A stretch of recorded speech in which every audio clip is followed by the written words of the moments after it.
guys, welcome back to another episode of Filthy Builds. Spent a bit of time cleaning up the shed so I can get straight back into it now. This one we're back into this one. Sorry.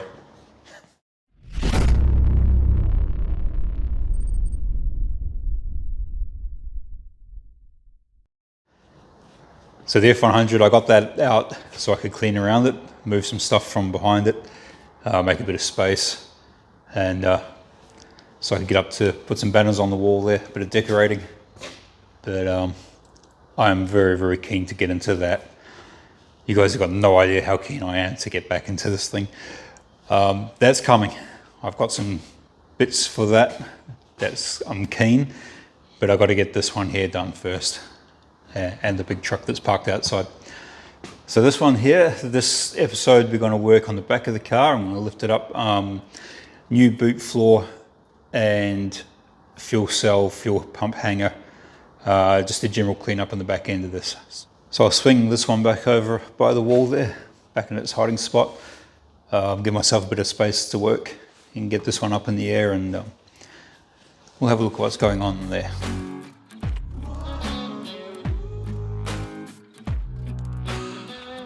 I'll apologise now for the lighting in the boot there.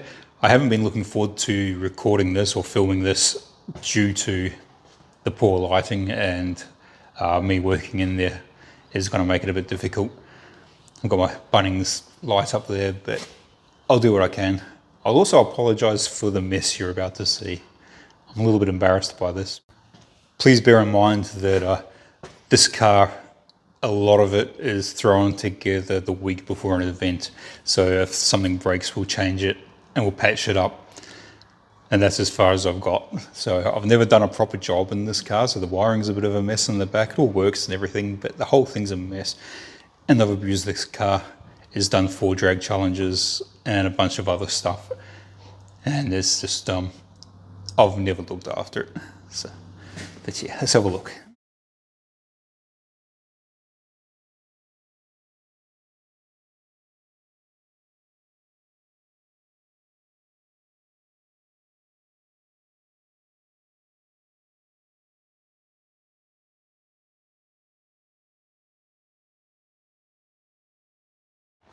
Yep, there's a mess in here. I won't go over everything at once. I'll just, as I take things out and change things, I'll talk about it. But yeah, there's stuff everywhere that needs to be changed, fixed up. Floor needs repainting, battery stuff. For now, I'm concentrating on this panel here. I've made about 4 or 5 different ones of these over the years. I'm going to make one out of steel instead of alloy, and it's not going to have this floor in it. Not as many holes. So I'm going to pull this out. I've already taken all the perimeter bolts out. The battery, the trailer wiring was going through the floor down here somewhere. I've taken that out. That's a transcooler power lead. I've got to pull that through. I've got to take all that stuff out, then I'll get rid of that. And then we'll have a look at the frame underneath and go from there.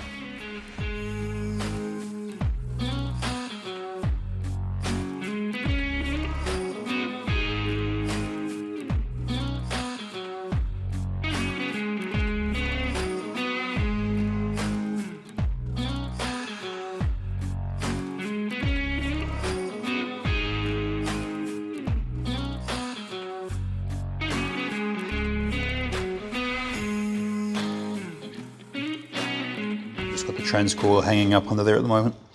Now the staining, the surface rust around the outside here, that's from fire extinguisher residue. This wrinkle pattern on here on the paint, it's not a wrinkle paint, like it's smooth everywhere else. That's fire damage, just under that section there. So a quick story about the Coupe. Back in 2018, I scored a feature in Street Machine magazine.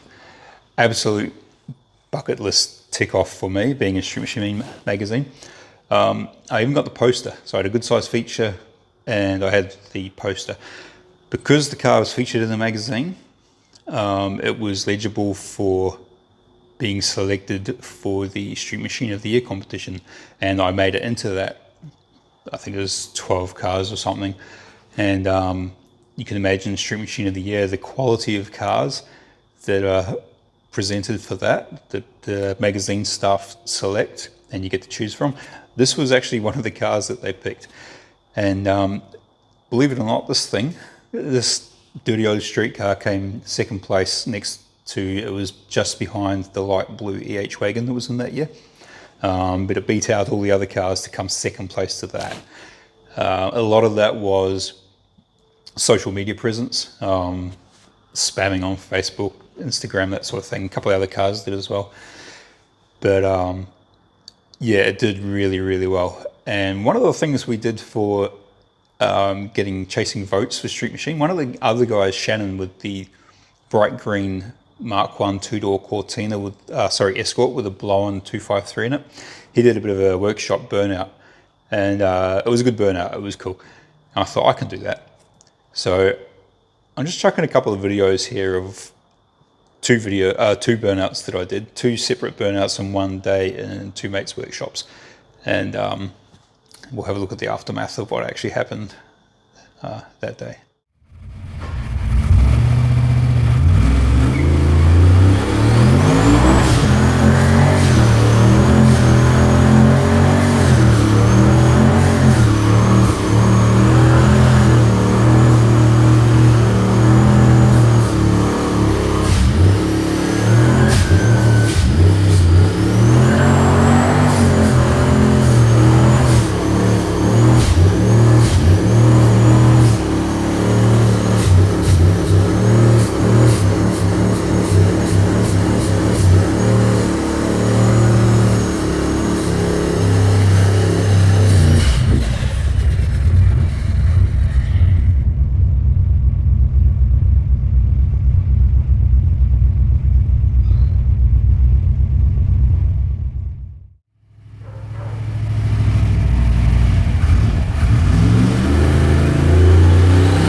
So yeah, I went a little bit hard and I made a mess. Brakes got hot, rubber under the car sprayed everywhere, caught on fire, and the actual paint on that quarter panel on that side caught on fire. So I made a mess. Shouldn't have done it, hindsight, but it was an experience, definitely an experience. So the first burnout that day with the orange smoke, that was done in my friend Aaron's shop. That's the 3R Technic sticker you've seen on the car before. And the car went straight to Aaron's. He cleaned up the car, he resprayed the roof, the quarter panels, the back end of the car, he sorted it for me, and then I went to the Ford Drag Nationals like a couple of weeks later, so he got that sorted. So you can't really tell from the outside that this car's been on fire before. It sounds really bad when you say it out loud. But yeah, Aaron always does a magic job. Now I've just got that, it's actually clear vinyl there with the rubber all over it. So while the outside of the car looks fantastic, and I've cleaned up underneath the car, there's still that area of the boot floor over the diff hump that's all wrinkled and looking below average. So I've got to sand that back, prep all that and redo that with some nice black paint. And while I'm doing that, I'll fix the section of the boot floor next to that where there's a little bit of rust and lots of holes drilled and all that. And I've got a rust repair section sitting up there for that. So that's the next job.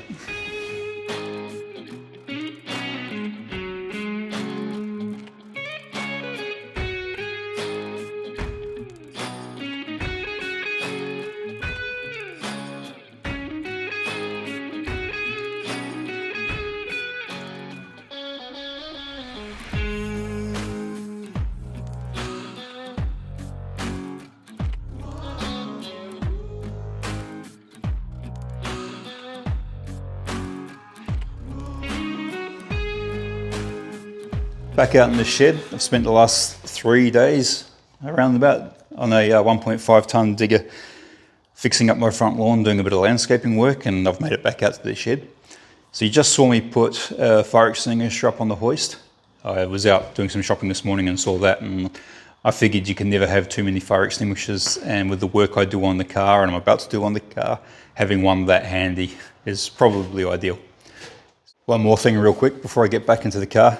I just wanted to show you guys this piece of art that I received recently. Let's have a quick look at this.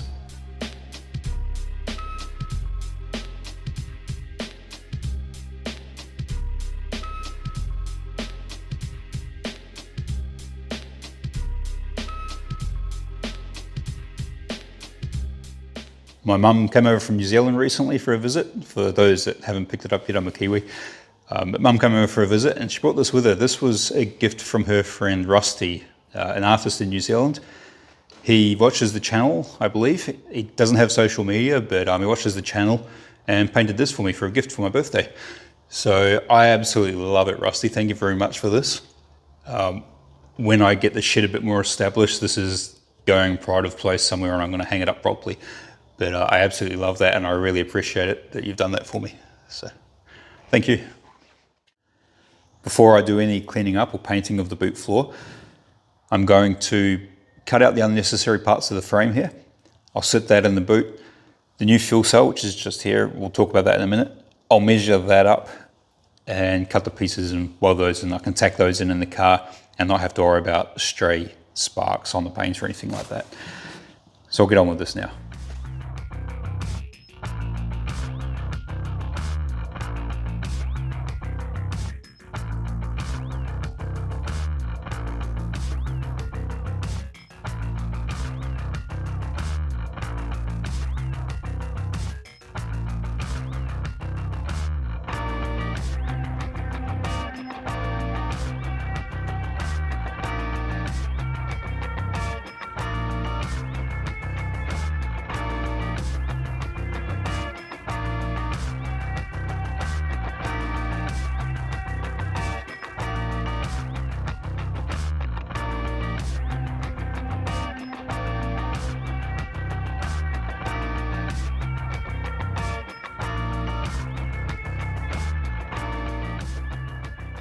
This section through here, this area is badly in need of repair. There's some previous repairs from before I got the car, which I'm not very happy with, but this is just yucky. There's not much else to say about it. There are a few pinholes through here, but all these holes, all this sort of stuff, it's trash. This is the pad for the roll cage, the main legs for the back of the roll cage. These two things here are for where the tow bar bolts and the custom tow bar I've got made. But there's stuff through here that needs all fixing. Now for that, I do have a rear spares section where I've got a long time to go for this. I'm going to cut out what I need to out of this and then use a section out of that, fill that in. I'll see how that goes. If that works all right, I'll use this. Otherwise, I'll fold something up. But I'll clean all this up here, mark out what I need to cut, and go from there.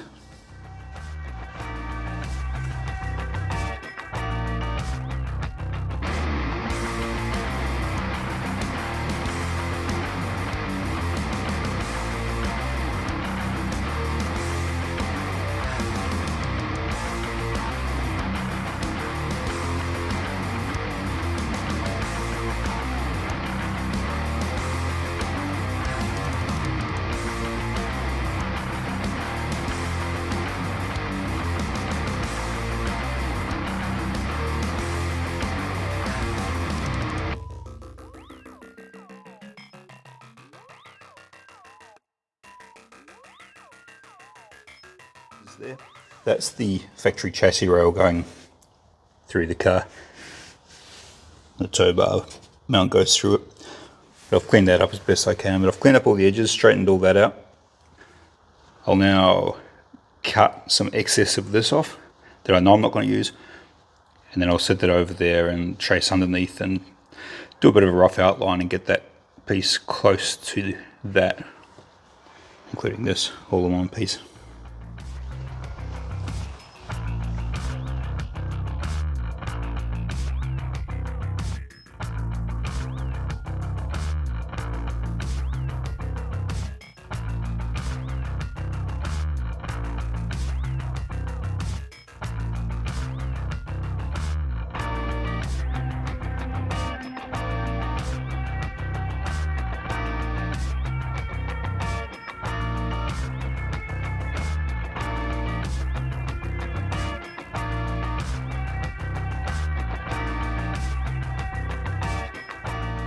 That's the majority of the patch panel work done. I've still got a bit of tidying up to do on the welds. There's a few pinholes here and there, but that's the basics of it. I've run out of time to finish that off. I'll do that next time I get time to work on the car. And I sort of started doing a bit of a cleanup and got a bit carried away there, but I need some more cleaning up gear, like my flap wheels and some bits for my two little sanders there. Didn't have time to go get those today, so I'll finish that off camera. What I'll do now is sit the floor in. I've got a bit of a hold up with that as well, but I'll sit the floor in and we'll have a look at the fuel cell and we'll go from there. As well as running out of consumables for my grinder and my sanders, I made another misjudgment. That's the panel for the floor, the old aluminium panel. I've had a sheet of 1.2 mil steel stashed away for a very long time, which I was saving for this piece here. It's not big enough to make a replacement for that old alloy sheet. So I've stuffed up there. Don't have time to go get another one. So that's going to be in the next vid, as well as the floor all finished and cleaned up. But for now, I'll use this old panel. I'll put that back in the car, put the fuel cell in, and we'll talk about that.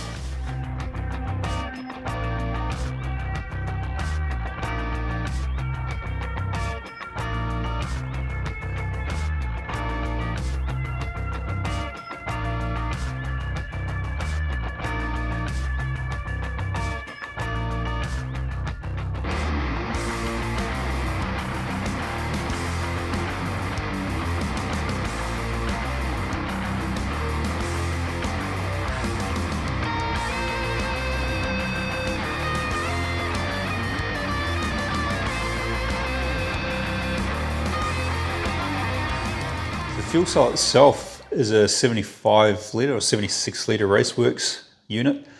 It's a flat bottom tank, there's no sump. All my previous fuel cells, and I've had maybe 4 different fuel cells in this car, a couple of custom ones, they've all had sumps. This one's flat bottom. I don't require a sump because I'm going with a Raceworks triple pump hanger. I'm not sure I'm going to require 3 pumps for this one. I'm definitely going to put 2 in it straight away. I'm not too sure what power this is going to put out, this thing, when it's all together, but I know it's going to need two pumps.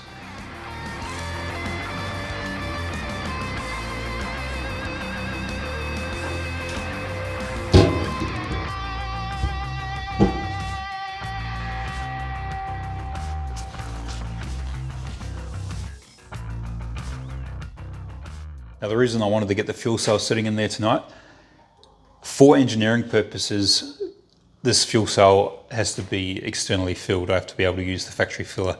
I can fill it directly into the fuel cell, but the car has to be, the inside of the car, the cabin has to be separated, it has to be sealed off from the boot. In these old cars, that's a real hassle. There's voids up through the quarter panels that go through basically to the front doors. It's just too hard. And I love the idea of being able to fill this car through the fuel filler.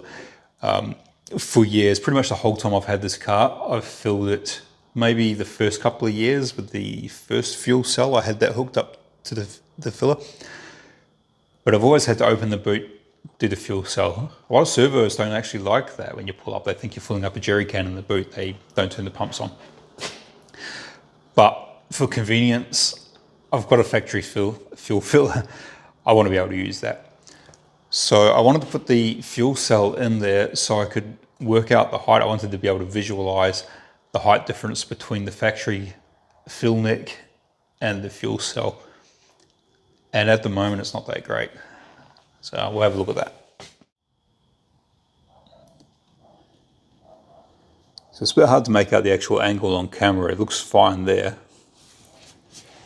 Yeah, it's a bit hard to tell. The factory fill neck sort of comes in a little bit and then goes around because the boot hinge, when that comes down, it loops down here. So it's got to come back and across. And at the moment, there's not a huge variation in height. There should be enough drop from there down to here to get by. I was thinking about hooking everything up to this little fill neck here. It's about -16, I think. It would be big enough. But that height angle and having a pipe going across the fuel cell, I'm not sure on that. So I'm probably going to end up having the tank modified and having a fill neck on the side of the tank here somewhere. I'll just have to carefully mask this up and paint it afterwards, but I think that'll work. My only other option is dropping the fuel cell down into the floor and mounting it up from underneath. I can do that, it just brings in other problems. It sort of snowballs.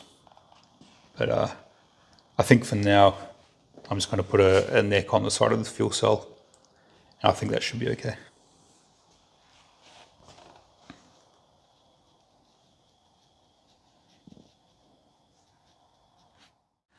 I'm going to have to leave this one here, guys. I've run out of time, unfortunately. I've made a bit of progress. The boot floor came up quite well. I've got the fuel cell on there that helps me get my head around where it's sitting in relation to the fuel neck. Just put my mind at ease a little bit with that height difference there. I was stressing a little bit about that with what I was going to do. But yeah, more to come on the boot and the car in general. The next few videos will definitely be on the Coupe. I've got a lot to do. Thanks for the comments on the last video. It would appear that hand injuries are a little bit more common than they should be. We should probably look after ourselves a little bit better. My one's coming along quite nicely. I'm back to being able to work on the machines at work this week, so I'm looking forward to that. That's about it. I'll leave that here. One last thing before I go for my good friend Lilo. One of the nicest guys you'll ever meet. I'll do those weeds soon. Cheers, guys. I'll see you next time.